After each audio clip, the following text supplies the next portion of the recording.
Welcome to this week's edition of Black Authors Matter TV, where we interview the latest movers and shakers in the African American literary community. You'll meet some old friends, discover new ones, and stay abreast of the latest book developments around the country and even the world. So sit back and relax for the next 2 hours with Black Authors Matter TV co-hosts Gwen Richardson and Dr. Rhonda Lawson.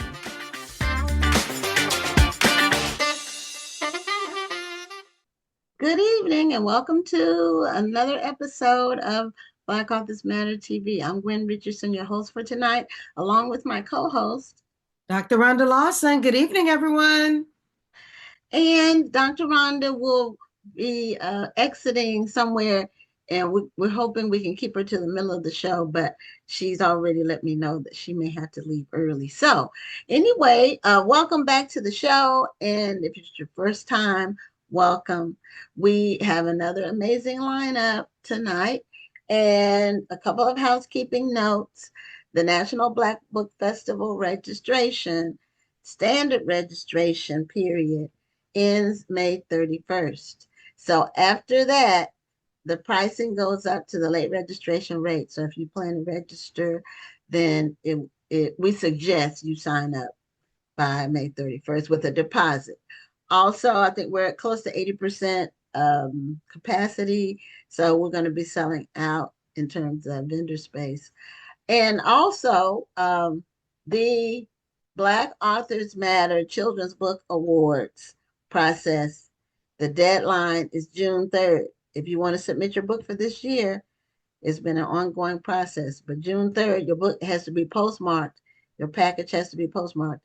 And if you're signing up for that, you need to submit your form and your payment. Then you'll get a confirmation, and you're going to mail that confirmation with your book. So those are my two housekeeping notes, and we're excited about the show tonight. So we're going to bring on our first guest. Her name is Shonda Buchanan, and Shonda has a new book. It just came out yesterday, I believe. Normally they come out on Tuesdays, but she said her publisher made her release date the 26th. So it's called The Lost Songs of Nina Simone. And yeah, and so she's going to tell us about the book and what made her decide to write the book. But here's just some notes. I did a little research on Nina Simone, and I learned some things I didn't know. First, you all probably know she's a contralto because she has that deep, rich voice, kind of like Anita Baker has that same kind of deep, rich voice. But her birth name was Eunice Kathleen Wayman, which I didn't know. I thought her name was Nina Simone. I thought maybe that was her middle name. You taught me something. I didn't know. And she was born in North Carolina and grew up in North Carolina. The sixth of 8 children. Wow. Yeah, and she ended up going to Juilliard for a summer, and just a very gifted singer, very gifted and talented. And she's one of those singers, it's her. Some singers just have unique voices that when you hear that singer, you know who it is. So her voice is like that. Now, our guest it says she's joining us, but we can't see her yet. And so in the meantime, coming up, we have several events coming up where I'll be, or Rhonda will be, or both of us will be. So the first one we have coming up, I'll be there, as well as some of the other managers from the National Black Book Festival, is the Lone Star Festival in Austin, which is the weekend of June 7th and 8th. And that is an event with creatives. So it's not just books. It's people that do music or other creative things. And so there are 6 of us going to that event that we're going to be together exhibiting our books, and we're taking our t-shirts. Then after that, I think, Rhonda, now we're going to be going to Atlanta in August, but do you have an event between this one I just mentioned and the one in August? Don't you Yeah, have a couple of events? You yeah. have the In July, I'm going to the yeah. Indianapolis Book Festival. Okay. Um, The and Black Expo. Isn't it the Black Expo? yeah, the Indianapolis Black Expo. Okay. That's in July, toward the end of July. I'm going to New Orleans next month for a family reunion, so I'm probably going to try to fit in a book signing there. Some more information on that. And I'm hosting another Books and Wine event on June 5th here in DC. That's a free event. And I'm going to be presenting three different authors. This is a Pride Month edition, so the authors and the stories are they center around LGBTQIA plus stories and authors, and I'm looking forward to that one. My daughter will be a part of that one. I will also have another fairly new author named Chanel Ramos, and then Pamela Coleman is coming in. She's kind of an ally to that community, and she wanted to be a part of this community. So I was actually invited to do this event because of the success of the Black History Month Literary Weekend. We kicked off our event at this particular winery called Urban Grape DC. And since it was such a great success, we had a great turnout. They asked me to come back and to curate this event. So I was really happy that they asked me to curate this event. And I'm looking forward to just supporting this community because it's a very underrepresented voice and in the literary community. And when people are just brave enough to speak their truth, I want to be able to support them in doing that. Okay. And then you had something else too before we go to Atlanta. Aren't you going to Philly? Is that after Atlanta? I Or am going to Philly. I need to confirm the dates. That's also in August. So okay. yes. Okay. August will be a busy month. Yeah. And so that's the first weekend in August we'll be at the National Book Club Conference. Mhm. And that's I think they're celebrating like 23 years. They've been around longer Yes, I'm than the book excited about festival. going to that. This is going to be my first time going to the event. I've heard nothing but great things about it, so I'm looking forward to being a part of that. Yeah, me too. This will be my first time. So we'll be there together. And then, of course, in October is the National Black Book Festival. And of course, Rhonda will be there and all of our team will be there, as well as other people. We're still working on confirming a couple of more featured authors, but right now, our featured authors are White House correspondent April Ryan.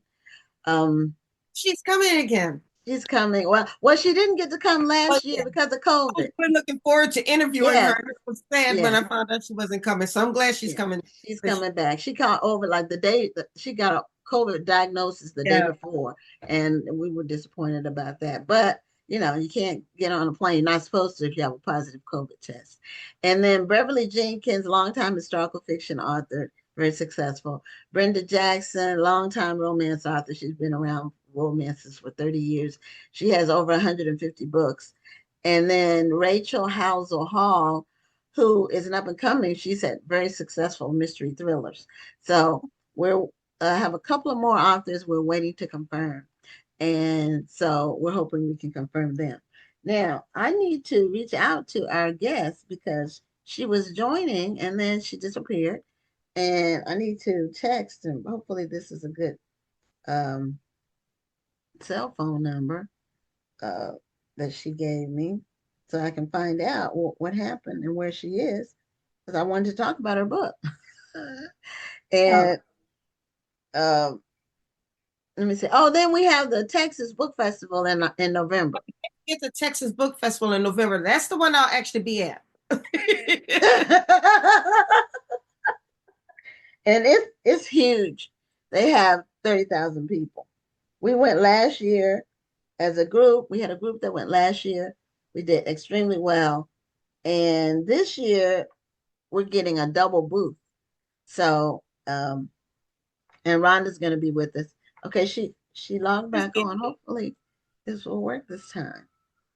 Because I was getting ready to text her. Let's see. There we go. We got something going. We got something going. Okay, there we go.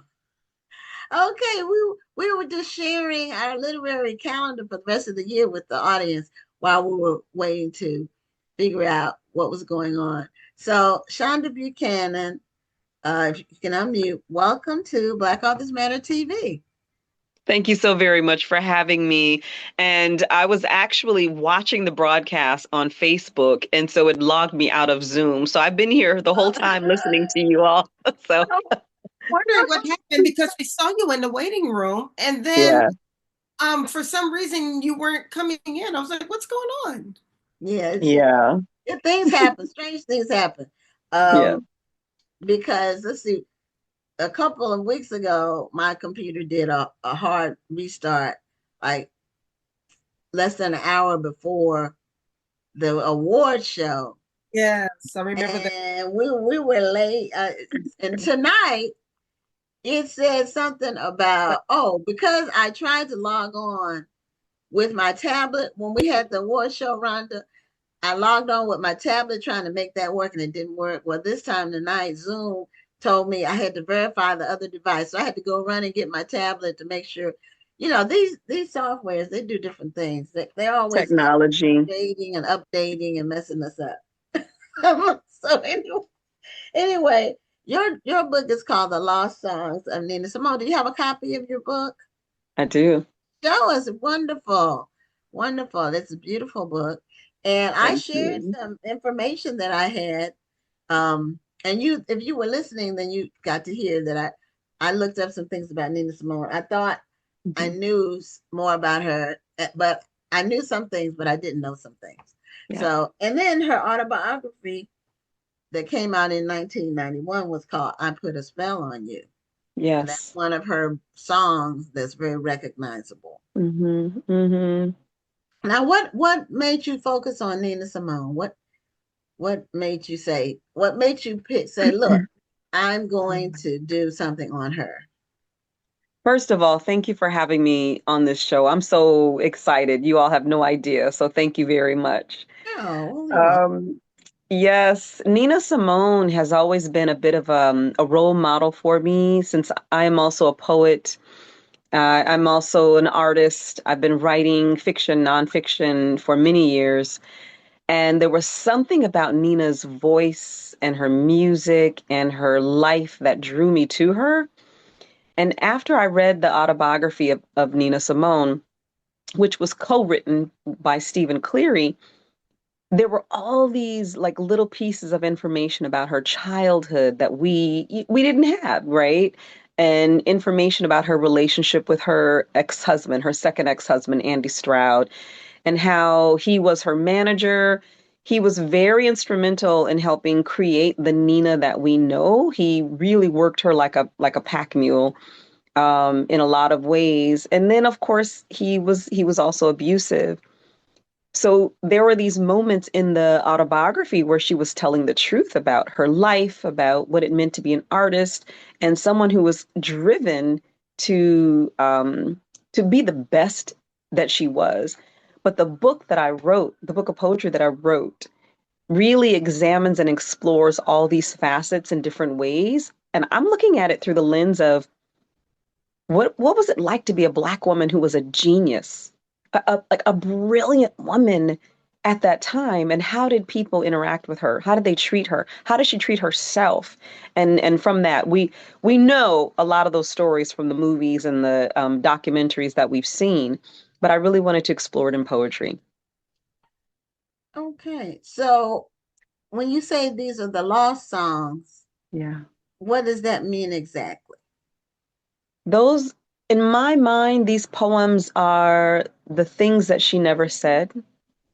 Some of the poems are persona poems, some of the in her voice, first person. Some of the poems are in third person, so it's me, the poet, kind of narrating and giving a sense of, what I imagine her life was like. Other poems are poems in the second person.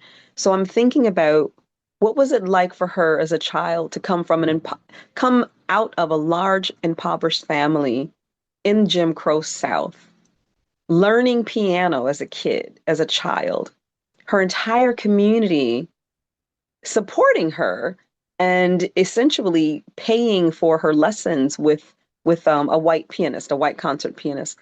So the lost songs are the things that Nina never said, maybe the actions that she did take and she regrets a little bit of what happened and what she did. And then things that she wishes she would have accomplished and she wishes she would have done. Now, when I was reading her bio, of course, when you read Wikipedia, you may or may not get the truth. But Mhm. it said that she was from a prominent family or a family that's Mhm. not super well off, but they didn't say that she was from an impoverished family. So, and your If you eyes are read, getting big. oh So yes, if you, I'm like, let her me go book would correct tell that. you, yeah, what, yeah, maybe you can, because I think Wikipedia, anybody can fix something. So, but it said that she was from an prominent family, or the word they used was like well off, or it was definitely not uh, lacking. No, in her autobiography, she talks about how one of the communities that they lived in when she was a kid, they had one of the only outhouses. So there was a lot. There were several moments when she knew that her family was stretching in hindsight, she knew the family was stretching their money. And there was a moment when her dad, what she says in the vernacular is he took sick, but her father had a stomach issue, and he couldn't work. So the mom, the reverend mother, had to bring in the money. And so that was another moment where it was just a hard life for them. But at the same time, for those of us, so I grew up in Kalamazoo, Michigan. I am the fourth girl child of seven, big family.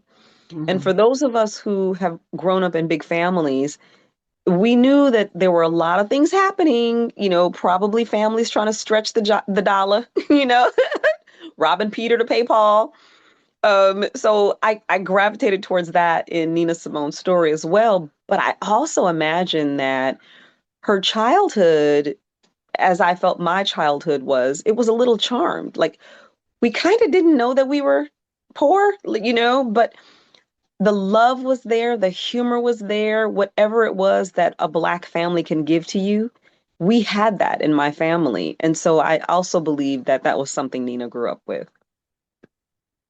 Yeah, you hear that a lot from people who grew Mhm. up um, in poverty, but they'll say we didn't know we were poor because you're living Yeah. around other people who are in the same circumstance. And there's a lot of sharing that goes on especially in the small rural communities. Mhm. When we were growing up, my dad was a pastor, but when he was first getting started, Mhm. we lived in a rural community called Mhm. Mebane in North Carolina. It was in North Carolina. Mhm. And he was like pastor of like three small churches. So Mhm. one week he would preach at one, and then, he would rotate around. But Mhm. the community, the members would give us things because he was Yes. pastor. So they would go hunting and they might kill a deer and give us some deer meat. Mhm. Or like a lady who was a seamstress, I Mhm. remember her. Mhm. My sister and I were 3 years apart, but she would make us dresses. Mhm. Wow. That's Yeah, beautiful. it was beautiful. Yeah. So, I'm a PK too. oh, you are okay. Yes. Rhonda, we can't hear you. Your lips are moving, but we don't hear anything. No, and it doesn't say you're muted. Something, something happened with Mhm. your sound. But anyway, okay. Yeah. I'm a Um, PK. My yeah, father okay, did the same thing. He okay. roamed from church to church. People gave him things. He waved at every car that passed by him in Kalamazoo. And we were embarrassed. It was like, Dad, you don't know everybody. He was like, baby, you don't know who I know. And that just because uh, when you're a pastor, and especially back when Mhm. pastoring was really, it wasn't about celebrity, it was a Yeah. service. The people Yeah. knew the pastor. Hmm. The pastor was a central part of the community. Yeah. When someone died, in a family, people would come to our house, just and let us know anytime. It was a 7 day a week job. Yeah. Now Yeah. we did better when we went to a bigger city and he was pastor of a bigger church, and we know we did better. But when we were in those small communities of people, really, it was like Yes. strong family Well, environment. can you Yes. hear me? Can you Yes. hear me now? Yes, we can hear you now. Okay. Mm-hmm. So what Mm-hmm. I think my microphone was going down, but no, but I was going to say, I think it's also a state of mind. And you're right that I think in a community that doesn't have as much money, everybody's actual community share with each other. But Yes. often if you're not reminding your family, all right, don't forget rapport now, Yes. way we're Right. not, we don't live our lives like we have less than other people. You're right. Right. We don't feel poor because Right. nobody to remind us that we're poor. Exactly. That wasn't so for us.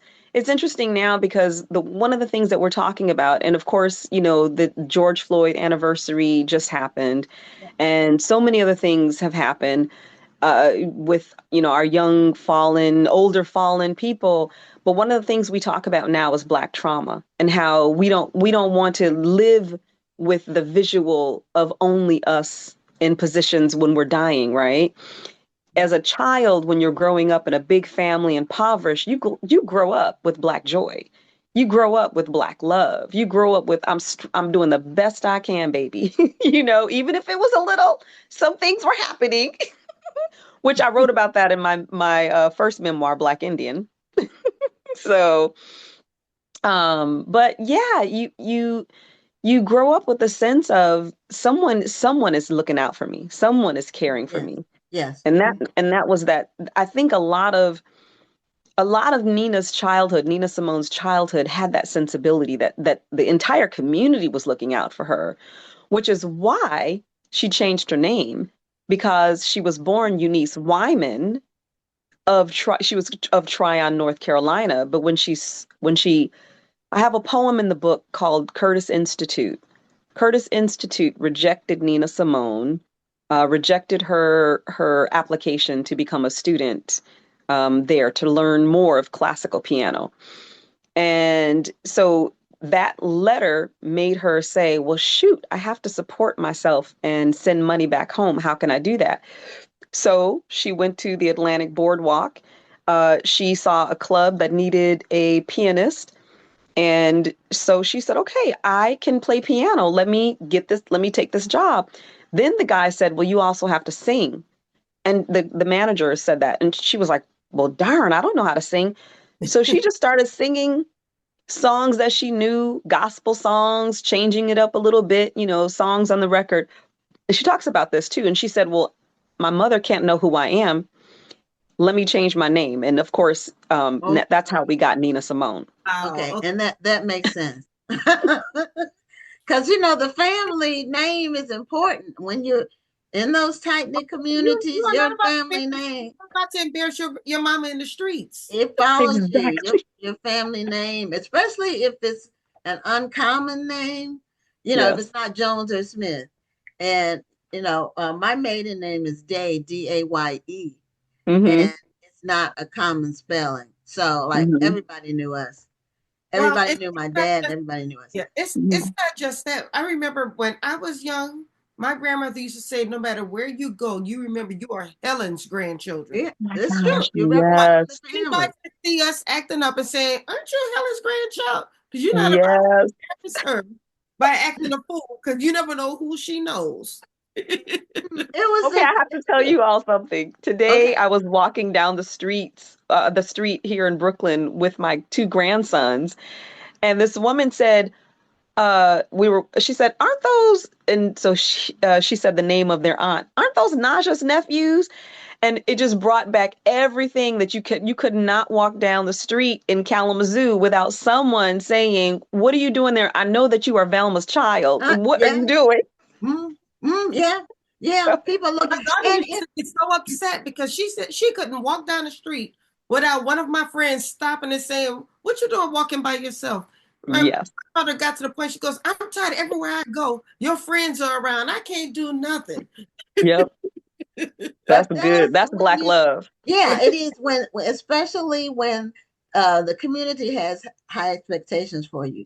That's when Mm, it really kicks in. Right, And right. so, and when I was growing up, I looked really like my dad, like mm, really strongly. As I've gotten older, I'm looking more like my mom. But people just, knew who we were, and so mhm. I couldn't get away with anything. Yeah. You could try, but that was a good thing. I mean, at the Mhm. time, I Yeah. didn't think it was, but it ended up being a great thing.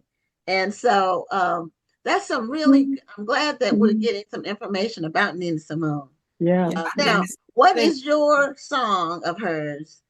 Because I'm going to say mine, but does she have one particular song that you that really sticks with you? And then Rhonda, you can answer too. My skin is black. My arms are long. My hair is woolly. My back is strong. For women. Okay, see, we're gonna be Okay, so I singing didn't our even know favorite that one. song. I love that song. Okay.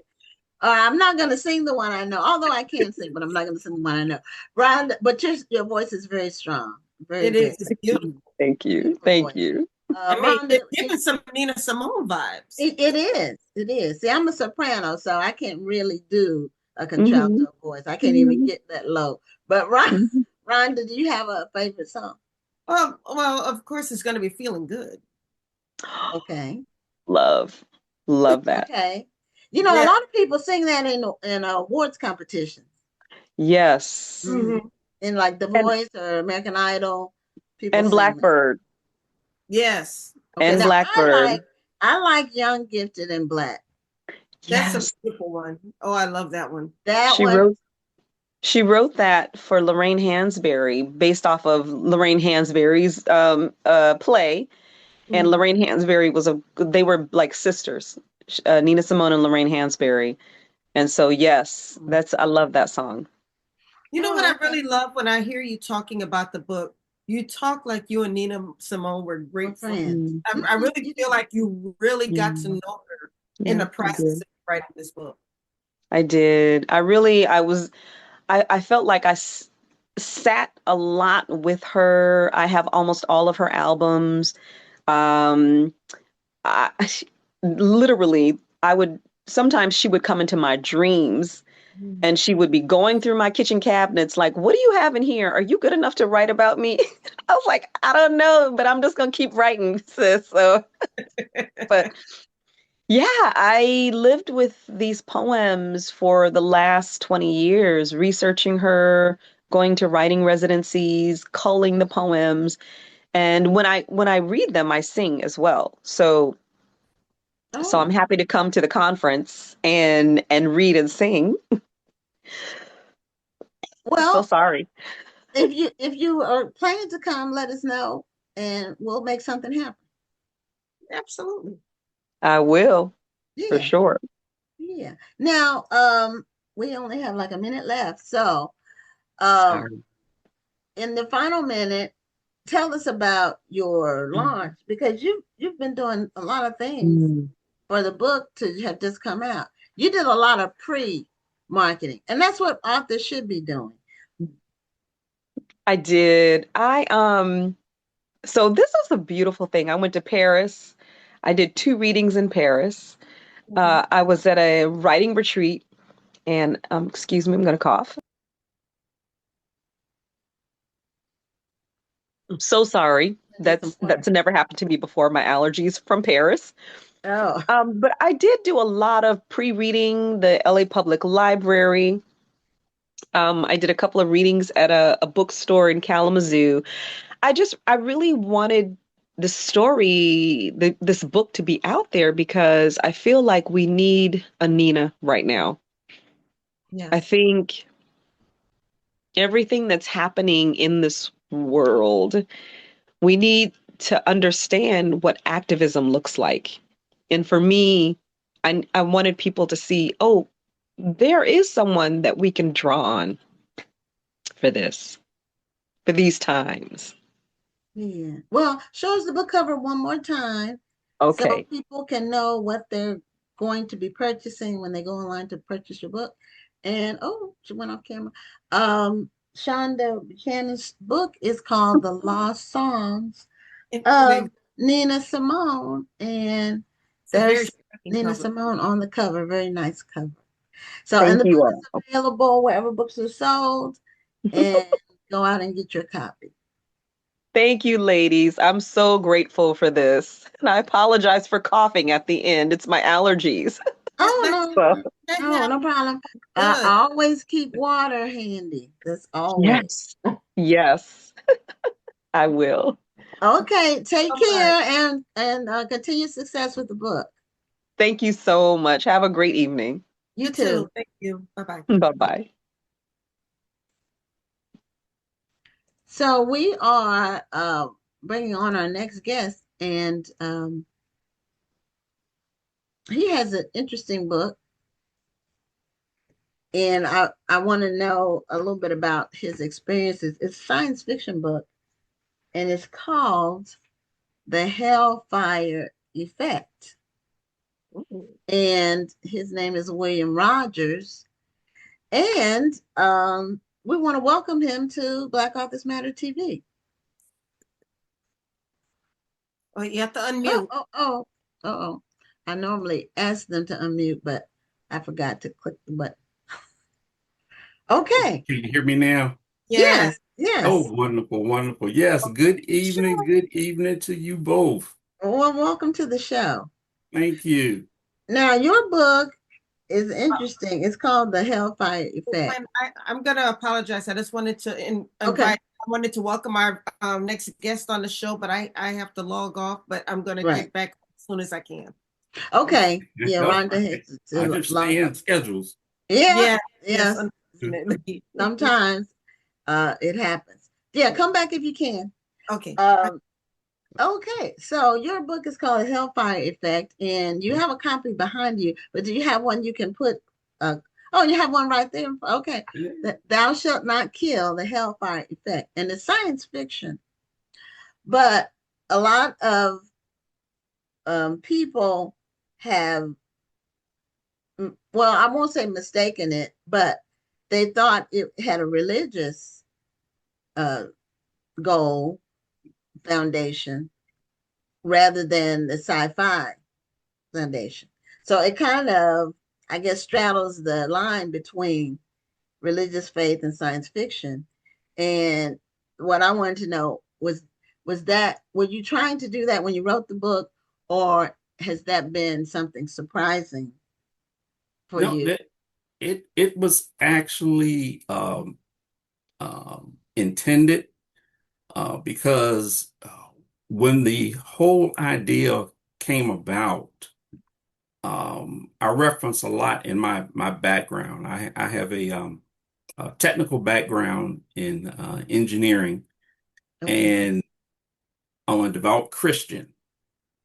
Okay. And so I wanted to uh, kind of produce this book by utilizing those experiences and values that I have, and to see if I could do it in a kind of a creative manner. So this it's a fiction, so Okay, it's a novel. which gave me a broad spectrum of things that I can pull from without having to, cite a lot of references and things of that sort. But it was intentional for this book and this story to feature both the scientific and as well as the religious connotations in it. Because I wanted it to be kind of a thought-provoking read. And I'm Okay. happy to say that everyone who has responded gave me feedback.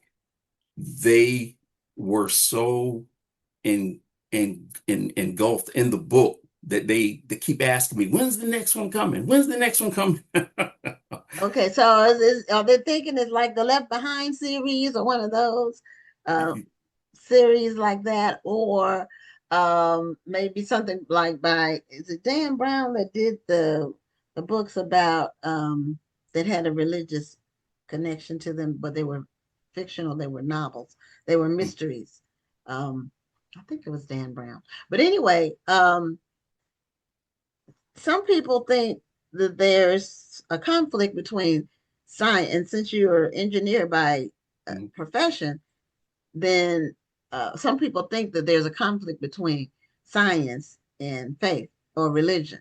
They think the two are conflicting or the opposite of each other. And so, as an engineer that is a strong Christian, what do you say with regard to that? Well, what I say is there is truth that we as civilization and humans are dealing with, and I think a lot of us base a lot on science. Prove it. You got to make sure that it's factual. And when you start to consider religion, there is religion in science. There is science in religion. You just have to be able to, study the resources, the Bible being one, to learn about what our history has taught us and is teaching us, and is referenced in the Bible, is that both of those frames of understanding exist. And that's what I intended to put in this book, is for you to think about what's the origin of the hellfire effect. And that's kind of the challenge for my readers, is to figure out, is this something that science has produced, or is this something that God has produced, so to speak? So Okay. I'm really interested in when people do read it and they share with me what they're thinking. It really conveys to me that I was able to hit the mark in the way the story was organized, and the activities that was taking place in each one of the chapters, because each one of the chapters kind of like an episode. And when they read through that, they're forming their own opinion about what's causing the hellfire effect. But Okay. like I say, when they get to the end, it's, like one of them, like in the Marvel movies and stuff, it's like, man, I gotta wait till the next one to find out what's gonna happen. Okay. And Hopefully I answered that question. you did. And science, the thing about science is not doesn't occur in a vacuum, and is not final, because scientific facts change. Even though Right. they might be factual as with the information that we have right now, but then more information that comes out a decade later, then the facts change. They So can. um I see the Bible more as wisdom that's universal and everlasting. Every generation, that wisdom stays the same. It's like human Yeah. behavior really doesn't change.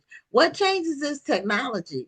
But as technology changes, humans, a lot of times we stop using some of our gifts, our innate Mhm. skills, and we get lazy. And you know, like with math, mental math, with calculators everywhere, people stop using that. Mhm. And when you don't use it, you lose it. It's kind of, sometimes it gets weaker and weaker. So tell us about the plot for the Hellfire Effect. What's your main, how does it start? And don't give us any spoilers, because you want Yeah, people to yeah, read it that. right now. But what is it about? Okay, but what it is, and let me tell a little bit about how the whole story concept came about. Okay. Um, Everyone is aware of what our society has been dealing with over the course of a number of years. And it seems more recent now in the past couple of decades is when it comes to mass shootings and the debate about gun control. And when something tragic happens, gun control is usually the first thing that the news starts to delve into, and people start debating and, for it and against it. And then the next thing you know, another shooting has occurred. And so it just continues to repeat itself.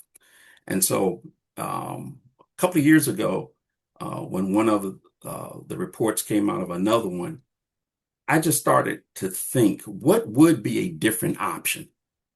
What could happen that could kind of curtail or mitigate the whole response of people that are so quick to pull out a gun and shoot and kill someone?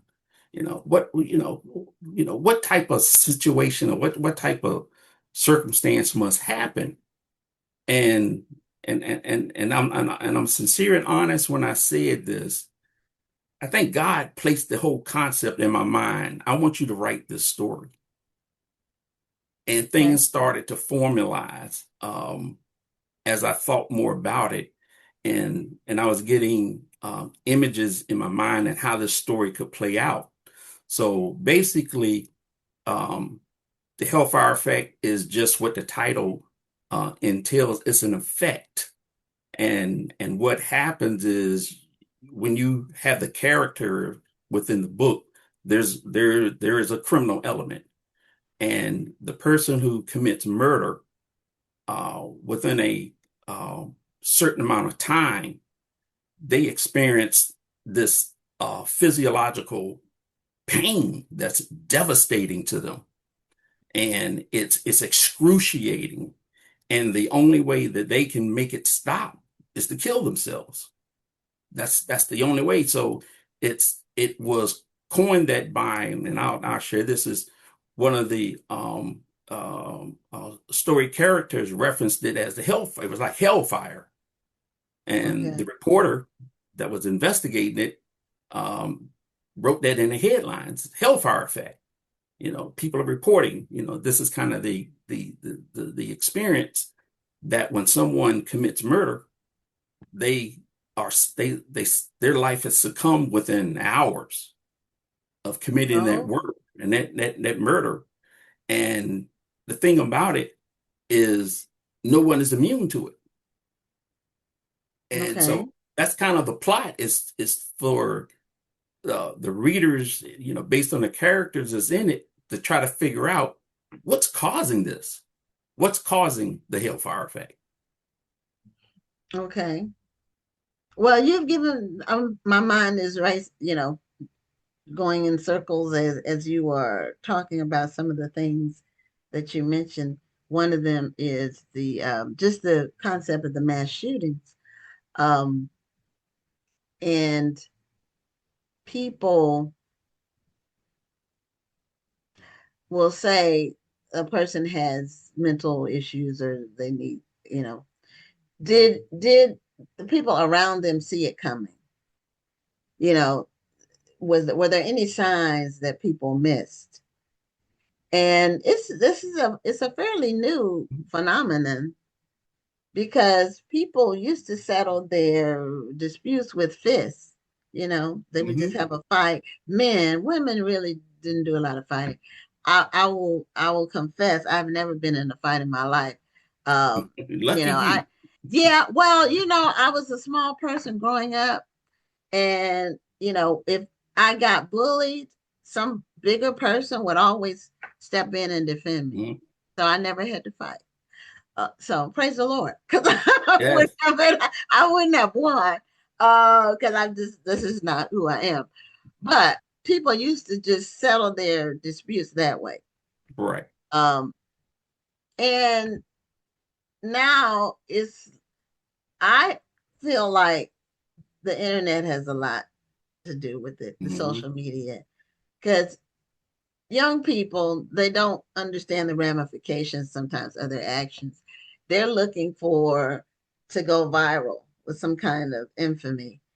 And I don't think they really realize the ramification. And the hellfire effect is one of those ramifications, because you can't do something like that. You can't take a whole bunch of lives, or one life, but a whole bunch of lives at one time, especially children, and think you're not going to be consumed with, Something.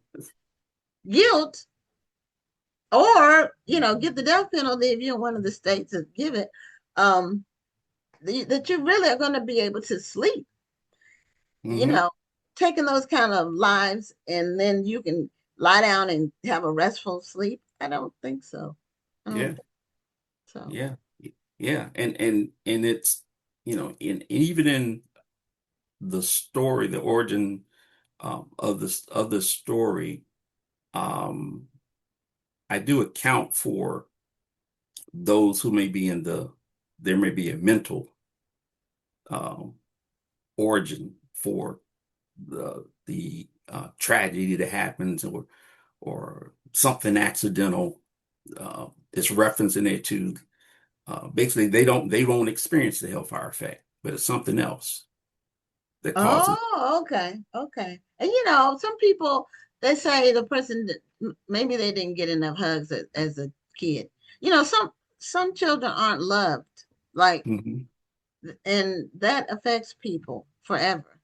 If It you does. don't get that kind of nurturing love, that I experienced, it's some children get no love. I mean, their mothers are basically either MIA Mhm. or brutal. It's not everybody. It's probably a small percentage, but I bet if you look at people who end up in jail for violent crimes, that's going to be a common Oh, denominator.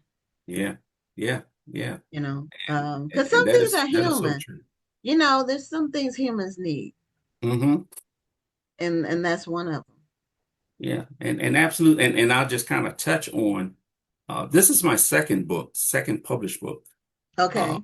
the first one was called Daddy Said, and Okay. that one is where I um, captured all my um, experiences as a father, and shared that with those who may not have had a positive male role model in their life. I talk about things, like credit card, getting your credit card, going to school, relationships, getting a job, things that kind of a daddy figure would tell someone, here are the things you need to consider. And and it's because of kind of what you just said, because there were so many young people who didn't have that type of support, foundational support in their life. And I just wanted to do something. And so I just wrote it down and put it in a book. Hmm. Well, that's true. Now, you on your new book, you say it's an asteroid. It starts with an Yeah. asteroid Hmm. hitting in a major city. Or tell us about that. Yeah, but not so much the asteroid, but fragments from the asteroid. Okay. Yeah, it Okay. was fragments from the asteroid. And and that's in the first part of the opening chapter of the book is NASA. I used to work for NASA. So Oh, okay. was We've had some other NASA people come on the show before. yeah, okay, I probably Mhm. will. And we have, yeah, If they was from my area here in Hampton, there's a chance I oh, might and might have known. that that's something that I wanted to mention to you. I saw that. I wrote it down, but I hadn't mentioned it yet. I'm from Newport News. Where are you? Yes. I've been Okay. in Texas a long time. I've been in Houston a long time. But I grew up in Newport News. My father was a pastor of Zion Baptist Church. My brother was a pastor too. He passed away. Well, but they both passed now. But I grew up as a PK, and my dad, um, he was very well known, but he was a leader and he was a visionary, and he was a workaholic. Yeah. So he worked all the time. We didn't see him that much. We saw him at dinner mostly and church. But my dad had some real nuggets of wisdom that he passed to us all. So we learned a lot. One was studying. My dad studied the Bible. He did not rely on emotion. He did hoop, that's what they called it. But he studied the Bible regularly from my earliest memory as a child. Even when we had a small home, he studied the Bible. But I went I to knew work. Reverend Day. I knew You Reverend knew Day. Reverend Day? You did? You knew That's why I'm laughing. You know my brother? Yes. Oh, Yeah. wow. Wow. We're going to have to talk offline. We are. We are. Okay. Are you from Hampton? I am. Oh, My okay. church is actually 10 blocks north of Zion Baptist. Okay. What church is it? I just want to First know. Baptist Church, East End. Oh, good grief. Okay. I know all about that. Wow. Wow. It's a small world. Small world. Yeah, you didn't know that about me, but I did No. see Hampton, and a lot of people, come and go because of the military. So sometimes people move there because of that. Right. We moved there because my dad, was called to Zion. We were in North Carolina before, but okay, Yes. so you know my dad. Okay, well, Yeah. I grew up in the church, and it was our lives. And my dad, he studied. He My taught us. three daughters went there when they was in preschool. Oh, okay. My mom ran the daycare. Yeah, that's So, right. it is truly a small world. Okay, see, I did not know this about him before the show. So I didn't know he was from my hometown. I knew he lived there, but I didn't know that he would know my These family and all connections. of that. Yes, Yeah. indeed. Yeah. So the Daddy Says book that you have, do you have a copy of that so you could handy so you can That show the was this cover right of here. that? Okay. Yeah, I think, and I'm hoping this will change in the future, but the importance of dads is not emphasized enough. Um, and a lot of it is the way society's changed, and it's a lot of single mothers. And people, if you say dads are very important, they take it as a personal attack or personal affront that you're saying is something wrong with single mothers. No, that's not what people are saying. But there's a reason God required two people of opposite sexes to create life, because it takes that to raise life, really, to have the balance. It's about balance. It definitely is. It is definitely about that. Because you get different things from your mom than you get from your dad. You sure do. You sure do. Yeah. And, Well, let me with the asteroid. I didn't finish that. Okay. Yeah. So what I had the United States NASA and then Soviet with Russia's aerospace programs working together because this asteroid was on a collision course to Earth.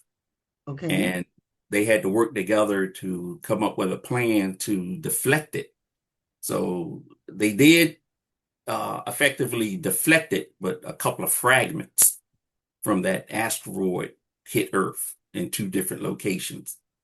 And so I will it say this: actually did hit. Yeah, the two asteroids actually hit. Okay. The fragments, excuse me, of the fragments. Yeah, did actually hit. But the thing about them, they hit in two locations that had some religious connotations. Oh, so like near Mount Sinai, one hit there, and one hit in this town called Bethel. Bethel was referenced in the Bible. Right. Yeah. So, and it kind of stemmed from there. So that's where the whole kind of the origin of the hellfire effect began. It was in post study and research of that. Okay. Now, people have been commenting because we've been featuring your book on our Facebook page, and some of the comments are interesting. And people who've read the book, their comments are going to be different from people who haven't read the book. obviously. So, how long did it take you to write your book? It actually took about 8 months. It took me about 8 months Okay. to do Okay. that. And that's only because the latter part of that, I was I was going through a career transition, and I used that time to really focus on it to finish it. Oh, okay. Yeah. Okay. Yeah, book writing is some books you can write them fast or slow. I have 15 books, but they're different. And so Yeah, they're all it's different. very Mhm. it's not a part of my makeup. So that's why Okay. each one of them was a purpose for me to write it. And in my opinion, this is the ones I've written until that incentive comes up again.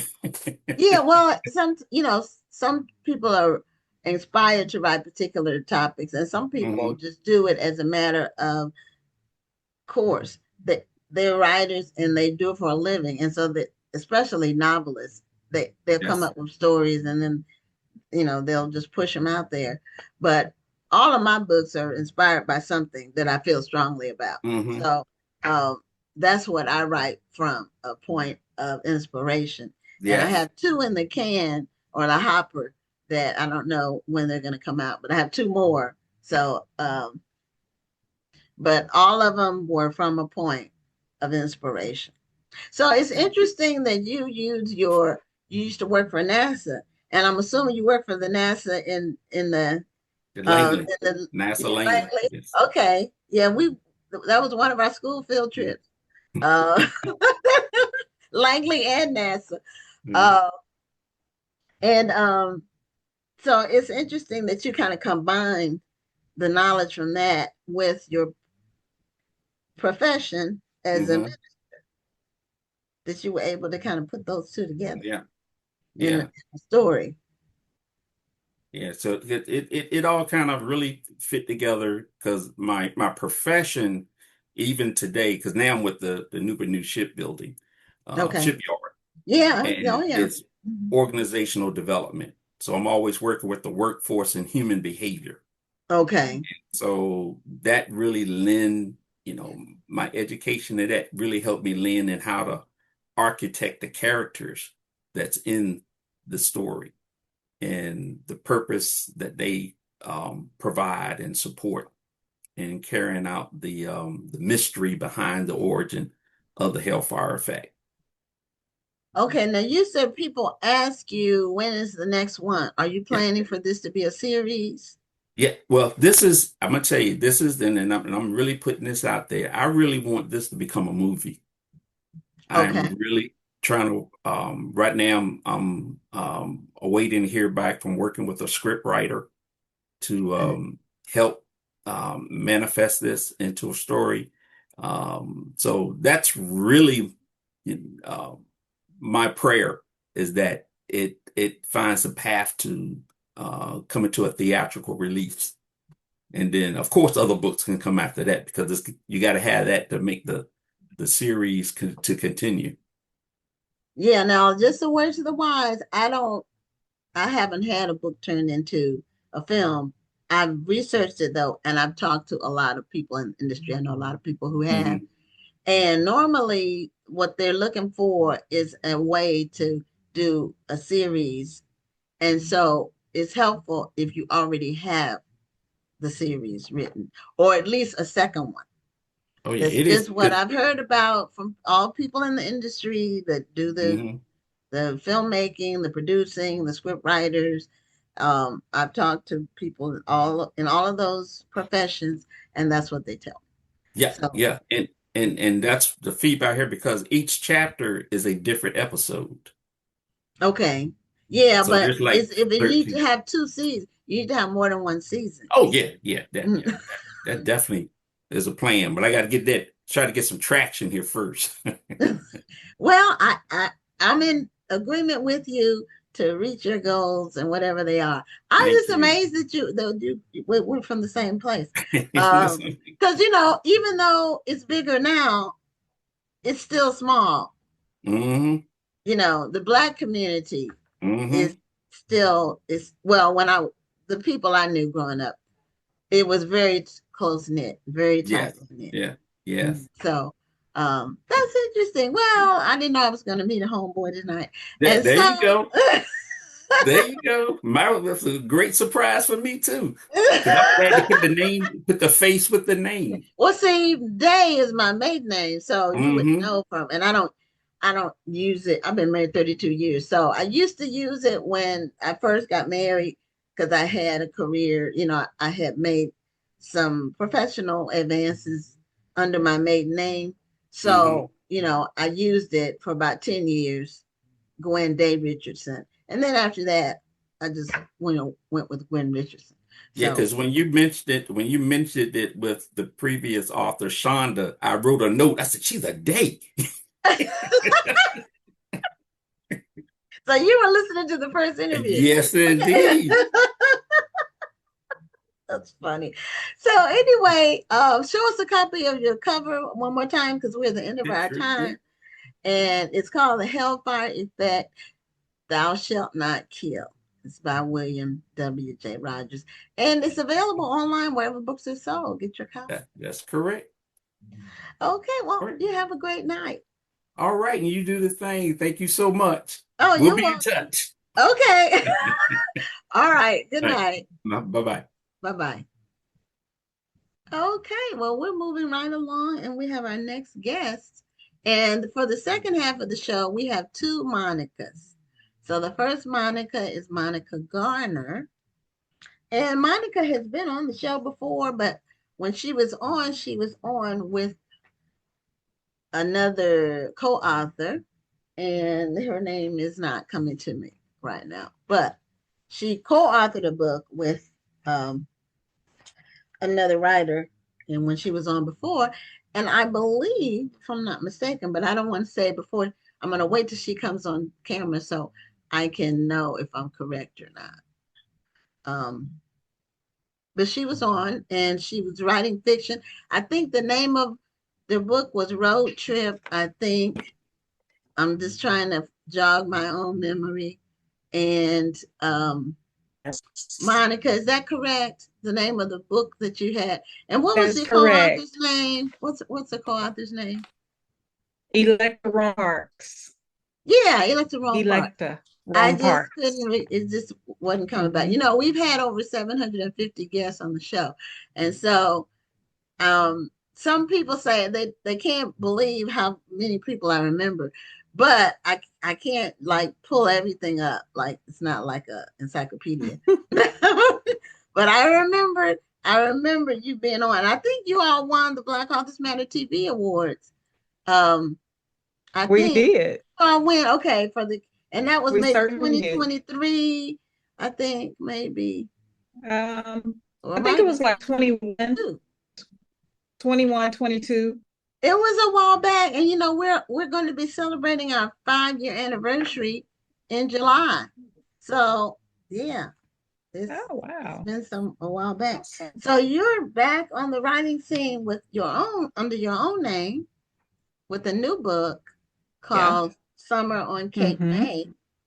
Do you have a copy of it? Yes, I do. And you're freezing up a little bit. Hopefully it will correct itself. Summer on Cape May. Raise it up a little bit so we can see the whole cover. Okay, there you go. Summer on Cape May. Okay, and it's a romance.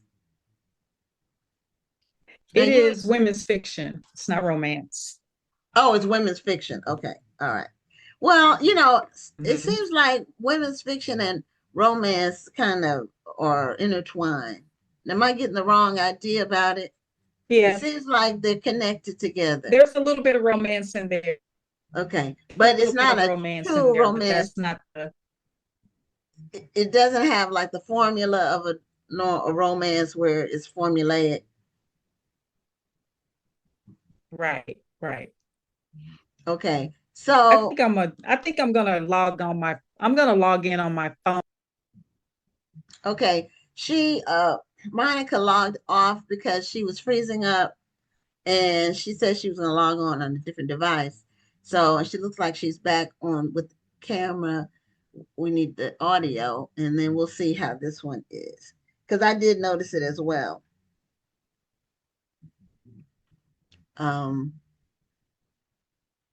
That she was freezing up, and that there was a delay in.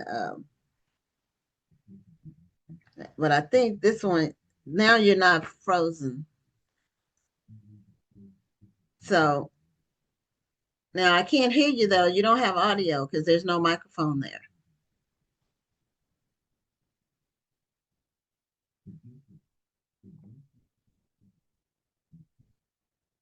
The little microphone's not coming up. So that means there's no audio connection. So are you logging on? Oh, there she left again. Hopefully she'll be back and we can discuss her book because I want to hear about it. And I'm sure that the audience does too. So I think someone asked about, there was a question earlier about the Children's Book Awards process, and it is still ongoing. The deadline is June 3rd. So if you want to submit, if you have a children's book and you want to submit it for the Black Authors Matter Children's Book Awards, the deadline is June 3rd for the postmark on it. So try not to wait until June 3rd, but once you submit the form and your fee for submitting the book, you get a confirmation email that you have to print out and ship with the books. So you only have to send one book, but some people submit in multiple categories, and that is allowed. So we're hoping to get Monica back. Okay, now I see a little microphone there, and hopefully, but we will just continue on regardless of, we'll Are you make it seeing work. me?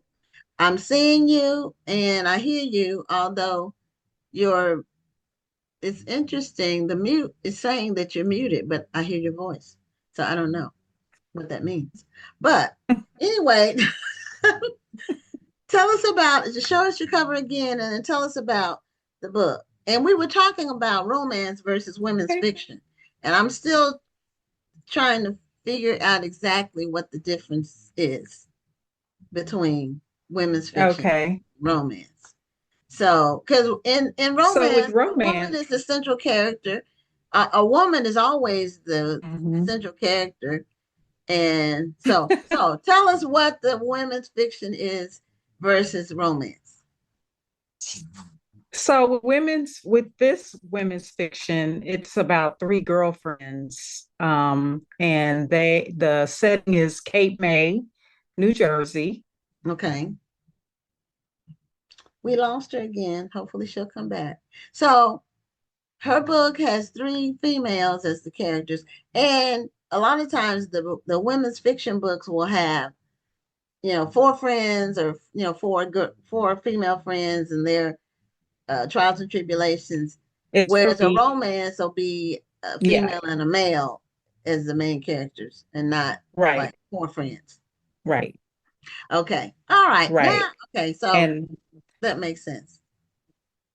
And the story is centered around their romance, whereas with women's fiction, there is a little bit of romance in this book, but that's not the central theme of the book. Romance isn't. Okay. So Summer in Cape May. Now, you informed the audience of where Cape May was because I wasn't exactly sure where it was. Mm-hmm. I didn't get an opportunity to research it. So is it like Martha's Vineyard? Is it like a resort destination, a vacation spot, somewhere where the wealthy and famous, and I know she logged off, so I'm hoping she can still hear me, where the rich and famous gather for summer or spring break or whenever vacations. So is Cape May one of those kind of destinations like Martha's Vineyard? Oops. Now I lost my microphone. All kinds of things are happening. Okay, she logged in under a different device. So let's see what happens with that. So, I was asking about Cape May, Monica. Okay. Okay, so Cape May, New Jersey. It is about an hour outside of Atlantic City. Okay. And it's interesting because Monique Greenwood, who was the editor of Essence magazine, they did an article where she actually owns a bed and breakfast called Aquaba in New York. And she Okay. owns, I think she owns more than that, but I read an article where she was visiting Cape May, her and her husband, for a vacation. And they actually purchased a bed and breakfast there. And so I just thought that that article was so interesting. And that's how I came up with the setting for this book, Cape May. And I just started researching the setting, and it was just so beautiful. And so that's how the story began. And then I wanted to write about three girlfriends, and they're all diverse. So Lou is Filipino and Black, Kenya is Black, and Natalia is Portuguese. So I wanted a diverse friendship. And so these ladies, they go through things, but they each have a secret about each other. And the secrets kind of come to a head in the middle of the book. And they're secrets that could destroy their friendship. And Lou, who is getting married, it could destroy her pending marriage. Oh, okay. Okay. Yeah. So, Summer in Cape May, is this part of a series or is it a standalone book? It's a standalone book. Okay. And I did want to take the ladies to a second book, but my publisher thought that it should be a standalone and that the second book in the contract should be a totally different story. Okay. Well, at Yeah. least you have a contract, so that's important. Yeah. Yeah.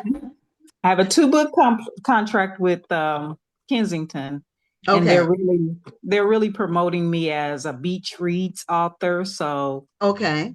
the books And it's the will, time of the year for that. yeah, When did yeah. it come out? It just came out recently. It came out April 29th. So it's been out not right about a month.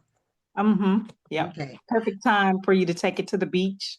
Okay. So the beach reads, that's still a thing where they promote books for people to read on the beach. It is. It's a thing.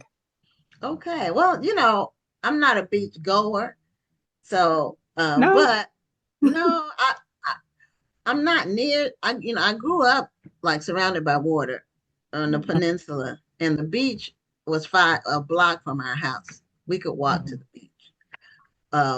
But where I live now, I have to drive a little distance to go to the beach, and so it's not the same. The East Coast beaches are nicer, Okay. So I grew up on the East Coast or California. They have Okay. beautiful beaches too. But we have Galveston, which it's a beach, but it's not. I've been to Galveston. I'd Yes. rather go to Kemah. I like Kemah better. And Uh-huh. Kemah's before you get to Galveston. To me, it has more. It's like a bedroom community. It has a little more heart to it. Mm-hmm. To me, that's just Right. you know. Yeah, I've Um, never been to Kemah, but I have been you to haven't. You Galveston. you need to go. Oh, now where do you live? Where do you? I'm in the Dallas area. Oh, okay, okay. Well, there's So no I'm beaches in right Dallas. at No, Dallas. right. Not one. Nothing close. Nothing close. So, but Kima, you should put it on your list. Okay. Ke- Definitely Kima, will. Kima's nice. Once I went to Kima, I stopped going to Galveston altogether. Really? Okay. It's just so much. It just had just more ambiance to it. Now, a couple of years ago, we did Crystal Beach. Okay, now where's that? It's down in that area. Am I saying it right? Crystal Beach, where you have to drive your car onto the boat, and it takes to the other side of the water? That I don't know because I haven't been. There's a South Padre. I think they do that there. Okay, That's no, Corpus. this was down by Galveston. I've heard of it, but I haven't been to that one. I just, you know, um, when you grow up around the beach, you have a certain expectation, and I would rather go to a beach on the East Coast or the West Coast Mm-hmm. because they're just nicer. You Yeah, know? they really are. Yeah. So, I mean, if you don't have any choice or like you don't have any family or you don't have a reason to go to the other places, then that's different. But if you have a choice and you have an opportunity to go, I would suggest people do it at least once because they really are much nicer. Yeah. So now the Summer in Cape May, you have your three main characters. Mhm. And are these characters based on, are they totally fictional or are they based on, personal friends or situations, or it's just Totally fictional, totally fictional? but you know, with any writer, I think that we pull from people that we know for real. We pull characteristics and things from people that we know to develop our characters. So, So true, so true. mhm. As a writer, I can say that's true. Yeah. Now, what was the driving force behind you making the three women different backgrounds, different nationalities? Well, I had actually promoted it to another editor, and she actually came up with the idea that she wanted to see some diverse characters, of different backgrounds. And so that's where that came from. It was, I was actually pitching another uh, publishing house, and that's what she Okay, wanted to see. She did okay, not she did not publish the book, but I took the story and kind of ran with it. Actually, developed it and did some other things with it. But that's how it all started out. She wanted to see some diverse characters. so did you bring their backgrounds into the storyline? Like, did I you did. discuss the cultural differences or in the storyline? And Not and how did necessarily the not necessarily the cultural differences, but I did kind of bring their cultures into the story. So you get a taste of, Portugal. The girls actually go to Portugal because okay.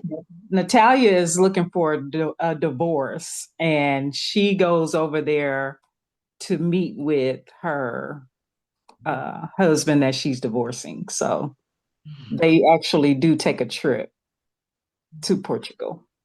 Okay. Now, have you been to Portugal? Or Haven't. I want to okay, go. I need to go to Cape May, and I need to go to okay. Portugal. So you haven't been to Cape May. So in developing your story, a lot of people say they use Google Maps, or you can Google a lot. You can find about facts about places, some of the landmarks and all of Hmm. that. Oh yeah, So did you have to do a lot of research to pull I all that? did. I did, and it made me want to go. But I did have to do a lot of research on Cape May and New Jersey, period. Because Kenya, the one of the characters in the book, she's an attorney and she works in Atlantic City. Okay. So she commutes between Cape May and Atlantic City. So I had to, do a little research on Atlantic City and some of the other suburbs because her family is from New Jersey. So it was a lot of research about New Jersey. So I Yeah. need to Now, go have there. you been to the state? I've been to the state, but I have Okay. not been to Cape May, nor have I been to Atlantic City. Okay. Yeah. Some people say the whole state of New Jersey is a suburb of New York City. It's kind of sort of, but Hmm. it's actually New Jersey is bigger than the person might think. The Yeah, state is it's quite a bit of it that's not near New York City at all. Yeah. Yeah. Kind of like Texas. Like you can drive 12 hours in Texas and still be in Texas. Oh, 18 going, well, 18 east to west. It's Yeah. 18 hours across. So, um, and I've driven it. You've driven the whole state. I mean, you've driven Yeah, the whole 18. we went to California. We had a road trip to California, and I did all the driving. So Houston is 2 hours in to Texas from Louisiana. Mhm. So we drove, and it's really not that much. Once you get on I-10, once you get past San Antonio, there's really not very much at all. It's just ranches and rural Right. little towns you go through, Cactuses. and yeah, I mean it's very rural, and the you know how on a map there'll be different font sizes based on the size of the town. If you do an atlas, like when you're looking at the state, and the only like city or that was in bold, like bold enough to be big enough to have a Marriott. That's where we wanted to stay. Was Fort uh, Stanton. I think it's Fort Stanton, Okay. and it's like a midway point Okay. Okay. between that and El Paso, which is on the other side of Texas. So Yeah. it's a day and a half. It's not something that people normally will do in one drive. Mm-mm. It's because it's so boring. Yeah, So I it's had to not. drive that way. I drove that way going to California. Yeah, So, that's what we went to California. So, mhm. uh, but Texas is a big state. People don't realize how big Texas is. Uh, It it it is huge. It you can fit 5 states in Texas and still have some space left. is. Right. So now there's a storyline for the summer in Cape May. Does it take place over a summer? Is it It takes one place over summer? a summer. Okay. So it Okay. starts at the beginning of the summer. And like I said before, Lou, who is Filipino, she's getting married. So that's sort of the central idea is that there's a wedding that's going to take place at the end of the summer. So Okay. yeah, it does. Okay. And so the ups and downs of their friendship create the arcs for the book and Hmm. make it so you want to keep reading. Yeah, there are a lot of layers. Like the ladies have these things that they're going through individually, and then they have these three secrets that kind of come to a head that kind of pull each of them into the other's world. So, and Mhm. having to work through those secrets. Okay. Now tell us more a little bit in the time we have left about your overall writing career. What have you Okay, been so doing? I started out with BET Books back in way back in The early 2000. 2000s? Yeah, the early Okay. 2000s before Harlequin, purchased BET Books. So my Mhm. first book was released in 2005. It was called As Real as It Gets. And my pen name was Monica McCahan at that time. And so Okay. I started writing for Harlequin, after they acquired BET Books. And I kind of talked to my agent about writing for teenagers. So then I wrote a teen series called Indigo Summer. And there were 6 books in that series. And Okay. so Indigo Summer was pretty popular. They had, it was in most of the schools, and the city of Chicago bought several copies of it and placed it in several of their public schools. And that was with Kamani True, which Okay. Hmm. ended. And after it ended, then I started writing romance. So then I wrote Kamani Romance, and then it ended. Yeah, there are a So lot of twists and turns in the book, in the literary world, in the book mhm. industry. It's a lot of acquisitions, buyouts, name changes, just Yeah. all shutdowns, just Oh all yeah. kinds of things have occurred over the last since we've been in the industry. So that's been 26 years since we've Yeah. been in the industry. So And I remember the Monica McCann books. Mm-hmm. I remember the name from then. So I didn't connect you with that. I Yeah. didn't realize you were writing under a different name. Yes. Yes. So you have So quite a few titles then. oh yeah, I have 19. This is number 19 for me. Summer on Cape. Okay. Yeah. Okay. Well, good for you. And how frequently are you releasing books now? Um, well, after they ended the Kamani line, I kind of took a break from Okay. writing. And Okay. so then I received a contract with Kensington, and it was a 2-book contract. And so Summer on Cape May is the first book in that contract, and I'm currently writing the second book, which will be out next year. Okay. And the book that you did with Electa, did That you all was self-publish we that? self-published, yeah. Okay. Yeah, it was a project that we talked about doing over the years. We said we were going to do it. We were going to write a book together. And so we did. We wrote that, and then we did a follow-up to Road Trip. It was called Road Trip Holiday. Oh, And okay. Kind of like the movie. kind of, yeah. Or that So, was Girls Trip. yeah, that was Girls Trip. This is Okay. Road Trip. Okay.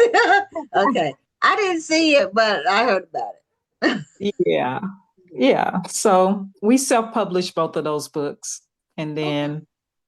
then yeah, so then I started writing for Kensington. Okay. So since you've done the traditional and self-publishing, how did you and and then you've gone back to traditional. So Mhm. there are a lot of people who are doing hybrid publishing now, Mhm. hybrid writing. Mhm. How do you see the self-publishing aspect as opposed to the traditional, other than the advance against royalties? Right. It's a And lot of needing an work. agent and needing an agent most of the Right. time. Right. Mhm. Self-publishing is a lot of work. So, the people that self-publish their books, I take my hats off to them because you have to do it all. You got to write the book, you got to publish the book, you got to promote the book. So you're doing all the work. So, but you get to keep all of the all the money too. But It may be um, it may be less money overall, but for some people, it's more or equal. right. It just Yeah. depends on how much effort they put into it. But Yeah. you're right, it takes a lot of effort. But even when you're It's a with the lot. traditional publisher, they expect you to do marketing. Oh They, yeah. you can't like sit on your hands at all. Yeah, you still have to market it, but the publishing part you don't have to do. So, And the distribution, you get right. better distribution with the traditional publisher. So, Yeah. everything has, pros and cons to Yeah, everything.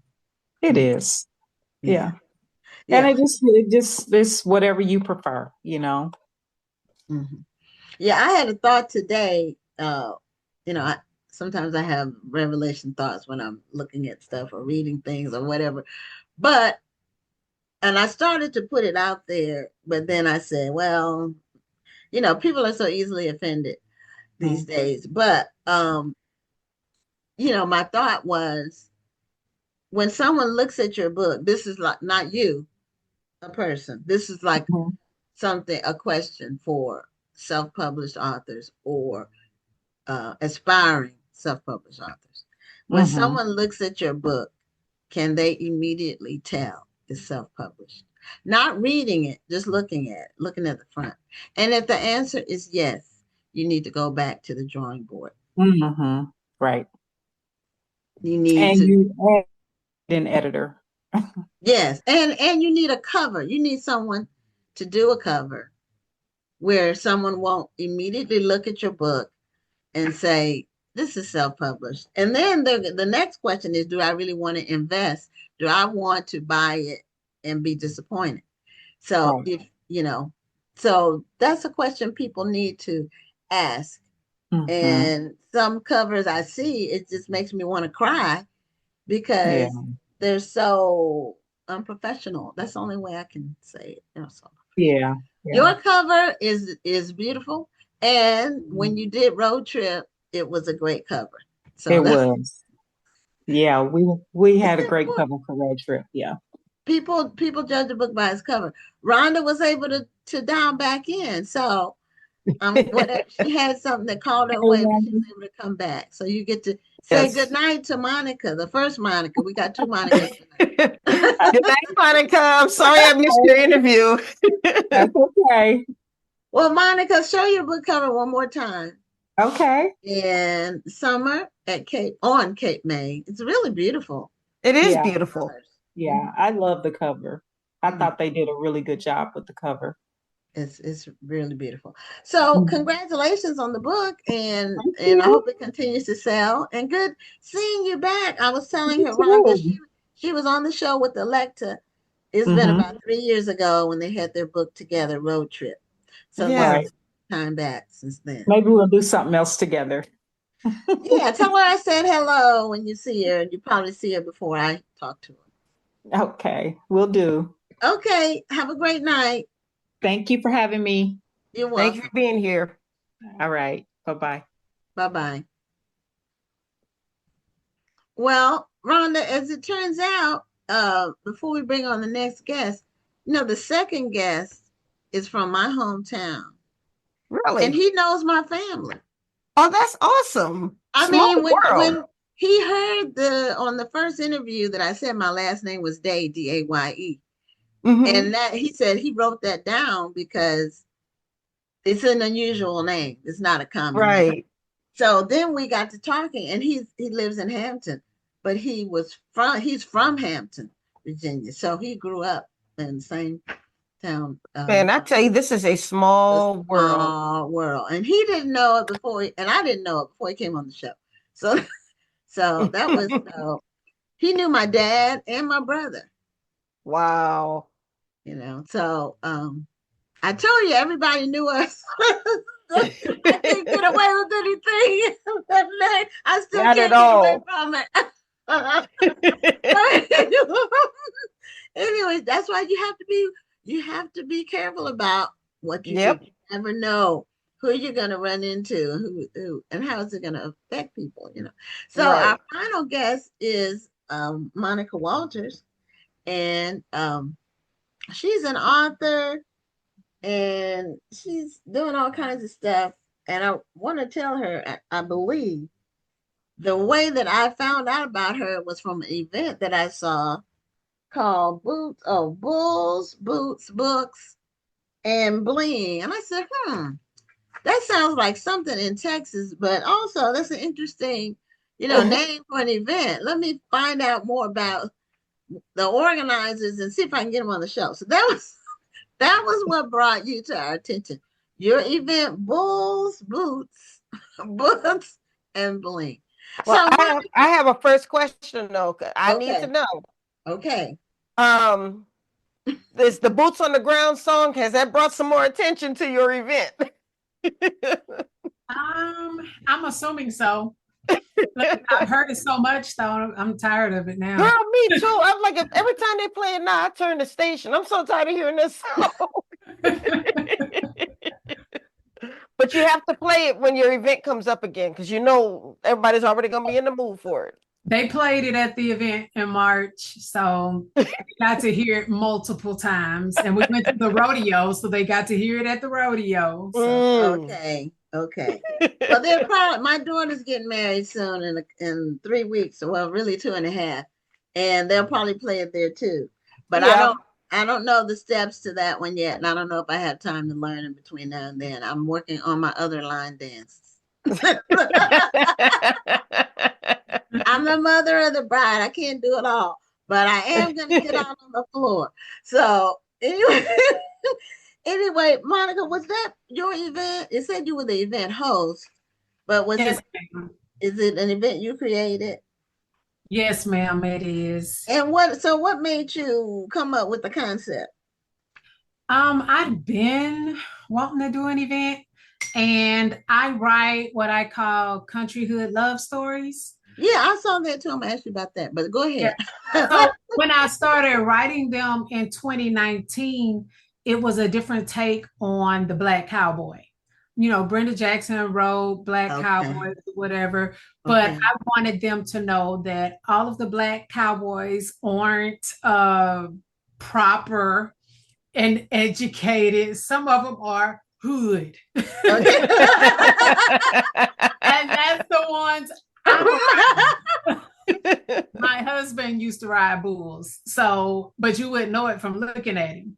So it's like, they just fit in with just your everyday Black man. You wouldn't even know it. So that's what I wanted to write about. And just to give them an idea of the type of male Black cowboy that I write about, I wanted to go to the hip hop rodeo. Because I told them you'll see exactly what I'm writing about at the hip hop rodeo because it's all Black. So I have a hip hop rodeo. I mean, because I've heard of the Bill Pickett rodeo. I didn't know that there was a hip hop rodeo. That sounds interesting. Yes, it takes place the third Saturday in March every year in Mesquite, Texas. I was in Mesquite. Okay. Mm-hmm. Well, I have a good friend who loves cowboy stories, and I need to tell her about the country hood cowboy love stories. She might want to read that because she loves the whole Western motif, and it's not a lot of Black Western books that are written. So, but I had never heard this. This show is 5 years old, and this is the first time I've heard of country hood.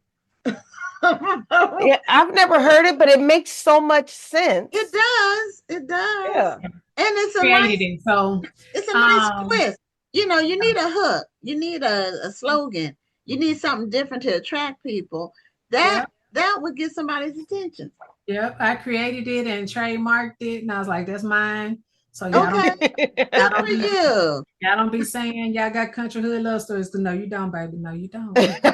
I think that's great. So the event that ties in with the genre that you've created, Victoria Christopher Murray and a couple of other people, but her in particular, kind of created that whole Christian fiction genre. Because when she released her first book, they didn't know where to put it in terms of, categorizing it. Mm-hmm. And she kind of was the first person. Then other people started writing what's called Christian fiction. Right. So you may be, you're a pioneer. I believe in blazing a new trail, not necessarily following somebody else's trail. Because when you follow somebody else's trail, you kind of get crumbs. If you blaze your own trail, you can set the pace and you can make the mark. Absolutely. Absolutely. So did you create the book? I mean, the event to go with the book, or vice versa, or? It was more, like I said, to give them an experience in person of what they read in my books.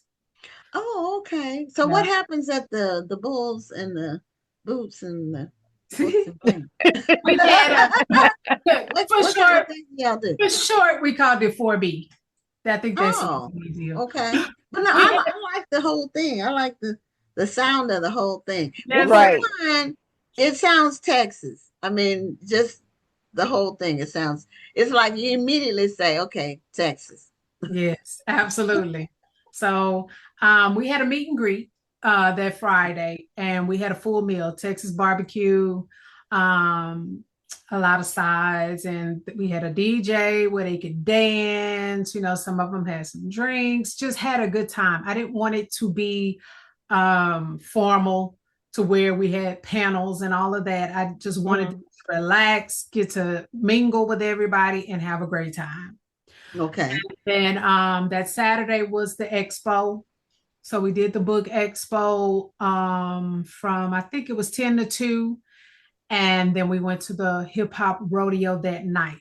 And we sat in the VIP suites. They put our logo on the big screen and everything, welcoming us there.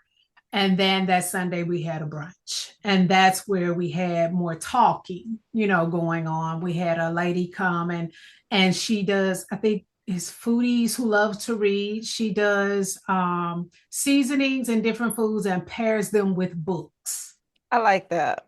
Yeah. So she had that Sunday. Seemed like we had somebody on the show one time. We did. It was well, I want to say, was it Michelle Stimpson? Um, I think it might have been.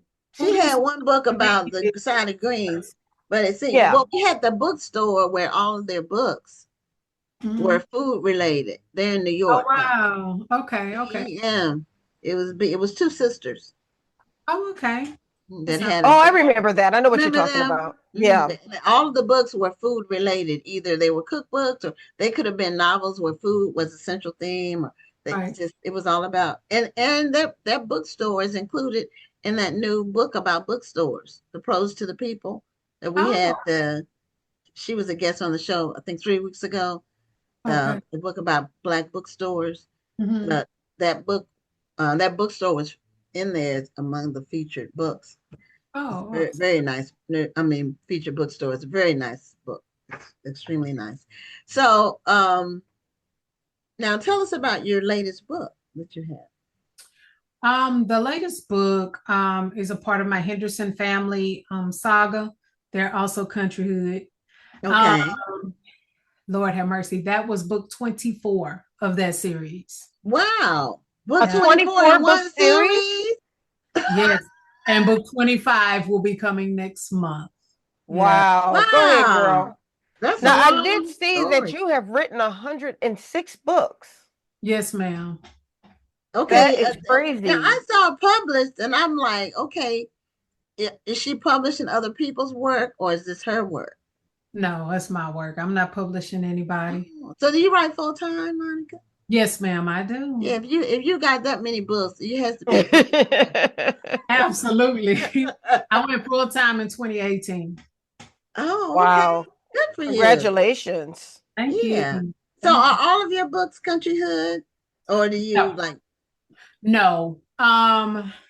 Let's see, that series is 24, and then there's another 3-book series that's country hood. So those are my only country hood books.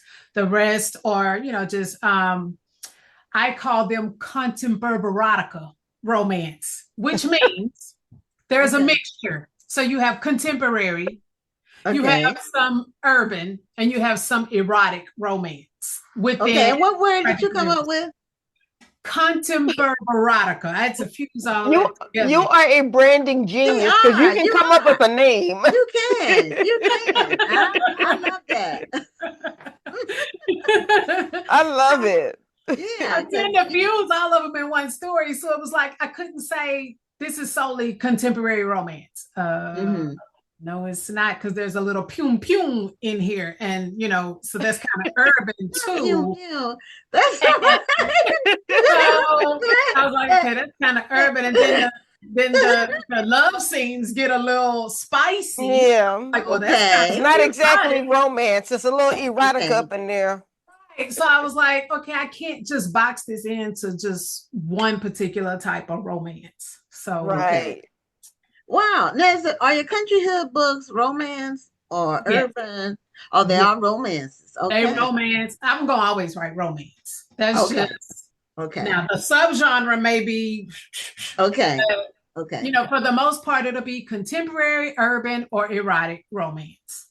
That's just where I am. That's my sweet spot. That's what I love. So that's what I write. Okay. So are the country hood books, are they like, is the setting always like a rodeo or ranch or on, horses? Pretty much. Kind of connection to that world? Pretty much. They take place in rural areas in Texas. I live in a small country town called Nome, Texas. It's close to Beaumont, Texas. Okay. And that's where my Hendersons take place. So I kind of patterned them after a family here called the Dogays. They have rice in the grocery stores and stuff like that. And so I kind of patterned the Hendersons after them. Of course, they're Black though. And they do all the same stuff they do, but they have a little hood to them too. And then you have some of them that do rodeo. So they have a lot of, it's rural for sure. Rural areas and country living for sure. Okay. Well, go ahead, Rhonda. No, I was just going to ask, what would you say is the biggest difference between, well, I don't know, there's a lot of differences because you got the what you call it, the bourbon. Contemporary erotica. Yeah, I'm just wondering, with a country romance, are there any differences between that and a regular romance? Is it just a setting? It's the setting and possibly their occupation, what they do. Okay. Other than that, there's not much difference, but you will hear, talk about, I had to go get on the tractor, to bale this hay, that kind of thing. Okay. But as far as the romantic aspect of it, it's the same. I think the thing I picture most, and probably what most people would picture, because it was probably their first look at it, was Queen Sugar.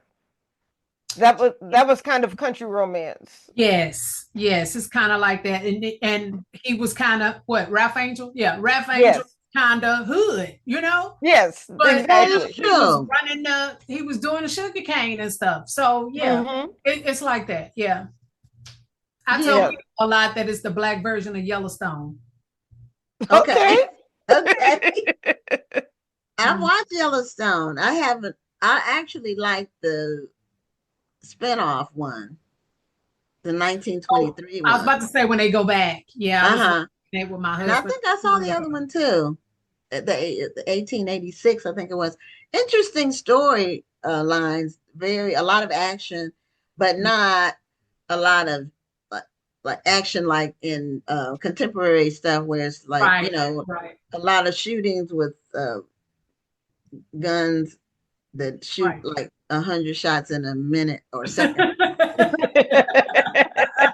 They have regular guns and they're on horses, and they're fighting not just the people who are their enemies, but they're fighting nature, in a lot of circumstances, because they're blazing trails and they're building communities that didn't exist before. And so it's a lot of that kind of content. One of my readers, they get crazy because I said one guy, they killed somebody and he fed them to the hogs.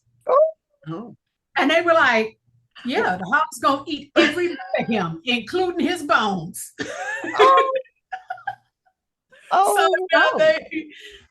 He was already gone when they did that, so he didn't feel. Yeah, he didn't. They didn't feed him alive we get it. It's kind of like when you watch something and they put the body in the acid tub. Yeah. Through a wood chipper, like they did. They're already dead, so they don't feel it. Right. So it's really interesting. It's always interesting for me when we have people on the show that, one, I didn't know before the show. Yeah. And two, I find out they've written like 50 to, in your case, over 100 books. All right. And I just became aware of them. And we look for authors all the time, to bring on the show new people. But what got my attention was the bulls, the boots, the brain. So you never know, and there's so many people writing, and it's a never-ending stream of people that have been writing for a while, but they're not the names everybody knows. Right. And the industry has a way of anointing like 4 or 5 Black people, and then they call that inclusion. And when there's, thousands of people writing books. Absolutely. Yeah. So what is your goal for the next few years? Since you've written how many books are you releasing a year, like on average? Usually around 12. 12? Wow. I thought you were going to say 4. Okay. I do one a month for the most part.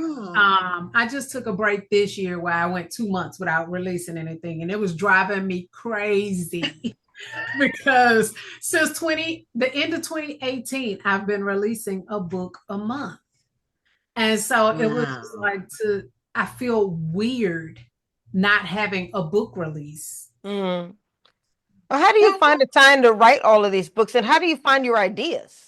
I was going to ask something similar, like What set you on this family. path? Look, Okay, so it's a family two-part question. situation. Answer Rhonda's first, and Okay. then what set you on the path to doing this? So Okay. answer So hers first, though. I find ideas from watching the news, Mm-hmm. being on social media and watch people tell all their business. Yep. Family. I have a really, really large family. So sometimes different things that I know happened or whatever, I'll throw it in a story. It's never the whole thing. It'll be just like bits and pieces of, okay, this happened over here and that happened over there. Right. Put it together. Mhm. That kind of thing. So yeah, for the most part, just paying attention to people. Outside of books, I'm not a really talkative person until I get to know people. So I observe a lot. So I'll sit there and just watch people. Right. I love the people watch. Mhm. I like to ear hustle. I don't really want to be into people's business. I don't really care what they're talking about. I just Right. I like to hear the dynamics of the Right. conversation. And then sometimes my husband will give me ideas. Like we went out to a restaurant and there was an older lady sitting there eating by herself. And he just looks at me and he goes, her and her husband used to come here for years every weekend. And now her husband is gone, but she still comes every weekend. Like, you don't get out of my face. Is Get out of he your a book. writer too? Is he a No. writer? No, but he way. knows she is. That's Right. Yeah, he's not a writer and he's not a reader either. He knows what you do. He knows what I do. He knows that could be a plot. You know, start a story to start of the story. Yeah, Yeah, or we actually, that's a good start to a romance. right. Mhm. We'll hear a song, you know, and sometimes like country songs. I don't listen to country, but he does. And they Okay, tell stories. they do. They do. And he like, that would make a good book if you write something like this, you know. So he'll give me ideas too. Yeah. And then okay, so the other question was what got me on the journey? Yeah, on the pad where you were writing a book a month. Like it's like you woke up one morning and like boom, and all of a sudden is that how it happened? Because you've been doing a book a month. That's a lot of writing. It is So a I lot. published my first book in 2014. Okay. And it was a book by accident, honestly. It wasn't even supposed to be a book.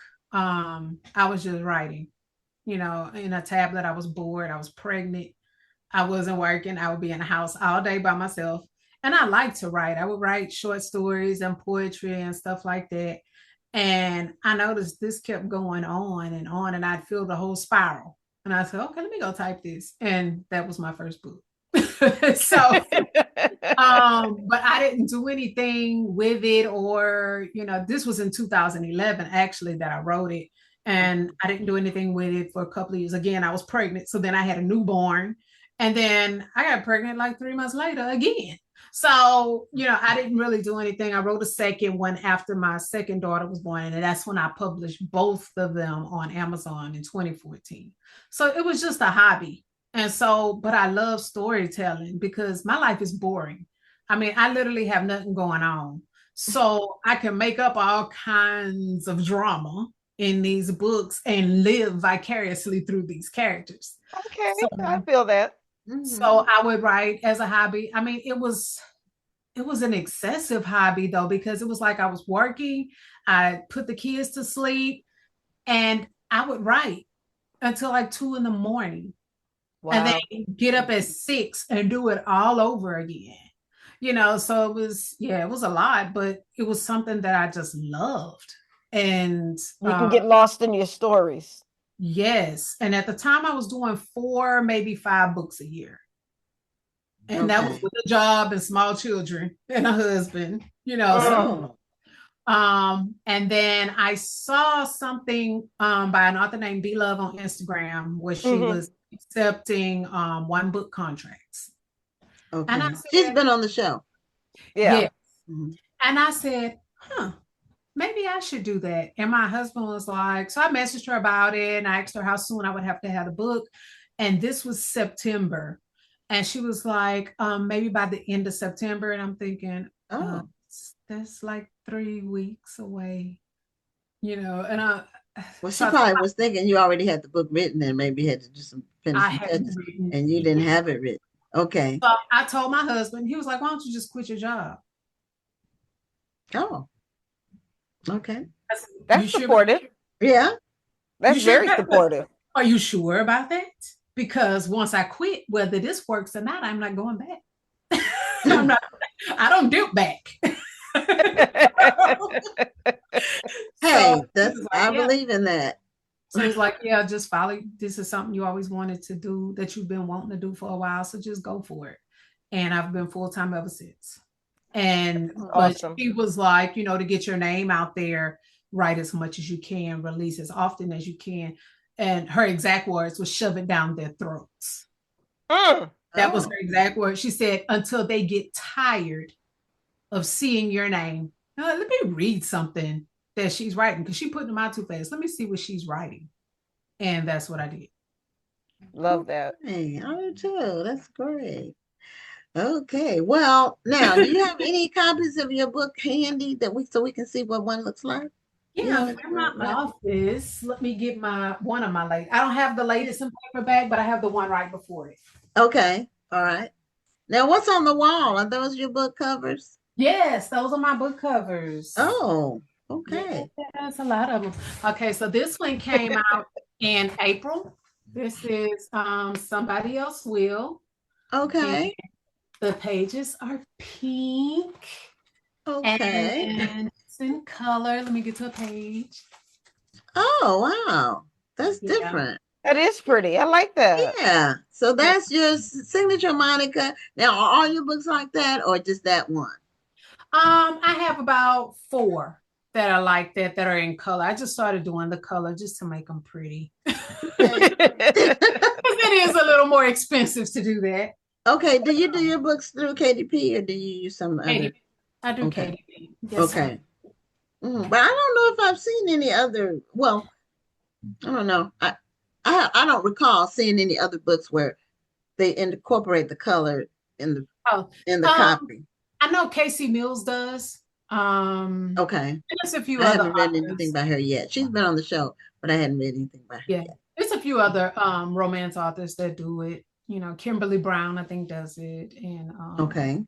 Yeah, it's a few that do it. But usually they do it for special editions. Okay. Okay, that makes sense. Mm-hmm. So what's the population of gnome? What goes on in 469. 469. Everybody, y'all all know each other, don't you?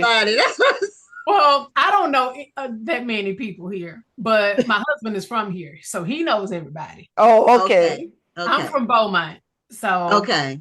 Beaumont's a little bit bigger. Yeah, Beaumont is about 115,000. So yeah. But it don't matter where I live. I'm gonna stay in the house anyway. Okay. Yeah, my daughter's fiance is from Beaumont. Oh, awesome.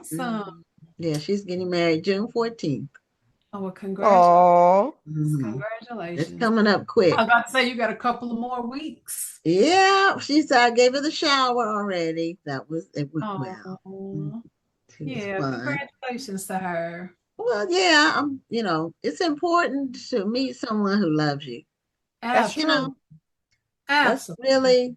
That's really where the rubber meets the road. That's because if he loves you, he's gonna do a lot of other things right, That's right. That's right. So, and you can't make somebody love you. They already have to love you. You can't force it. It has to be genuine. And it has to come from him. He has to love you. My husband told me he loved me 2 weeks after we met. Well, I can top that. I can top that. My husband proposed on the first date. So shocked the heck out of me. I thought it told him he was nuts. I like to ask though, but did you believe him though when he told you that he was serious? Monica said she didn't believe him. I was like, oh, okay. Okay. See, I just thought my husband was nuts. But he said he'd been watching me. He had been. So he felt like he knew you. Yeah. But I'm like, don't I get a say in this? No. So that was 32 years ago. Well, no, it was 34 years ago because we dated 2 years before we got married. So I guess he knew something that I didn't know right away. You know, I can't. I guess mine did too, because and I'm 5 years older than him. So I was thinking, he been messing with these little girls, and now he got a woman. He don't know how to handle it because he was just 20. I was 25. Wow, he was a young man. Yeah, that's what I was like. Bless his little heart. He upset now. Well, I guess your romance comes genuinely, and I just realized it's 9 o'clock, so it's time for us to end our show. Okay. Thank you so much, Monica, for being a guest. It's been a real treat and really hilarious. And I'm going to check out your books, and I'm going to get my friend to do it too, the one that likes Westerns. Thank you. I appreciate you. Okay. Thank you. It was great talking with you. Great talking with y'all. Have a good evening. You too. Okay. Bye-bye. Bye. And you know, our media manager, I'm sure he recognized that it was 9 o'clock because I'm late. So anyway, thank you all for tuning in. And we'll see you next Tuesday on another episode of Black Authors Matter TV. I'm Gwen Richardson signing off. And I'm Dr. Rhonda Lawson. Have a wonderful evening and a great week. And what happened was...